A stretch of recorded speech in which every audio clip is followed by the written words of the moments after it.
দেখেন কি বলে। আল্লাহর কথা কোনো গোয়া মাথা আমি কিছু পাই না। মাথা কোনটা গোয়া কোনটা? ইস, নাউজুবিল্লাহ জুড়ে বলেন, আরো জোরে বলেন নাউজুবিল্লাহ। এই বদমাশ বলতেছে আল্লাহর কথার নাকি সে গোয়া মাথা কিছুই পায় না। তো ওই মানিকগঞ্জের কুলাঙ্গার, আমি তাকে কুলাঙ্গার বলছি, এই আবুল সরকার নামে এক ফালতু বাউল আল্লাহ পাককে নিয়ে কি কটূক্তি করেছে আগে একটু শুনেন, তারপরে আমি আলোচনায় যাচ্ছি। আপনারা কি শোনা দরকার মুসলমান? দেখেন কি বলে।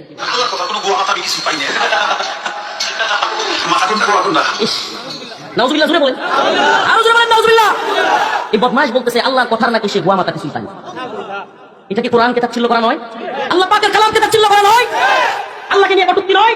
আল্লাহকে নিয়ে রাসূলকে নিয়ে কটূক্তি করা, এগুলো যদি তোদের বাক স্বাধীনতা হয়, তোদের কল্লা ফেলে দেওয়া আমাদের হাত স্বাধীনতা। রাজি আছেন ইনশাআল্লাহ?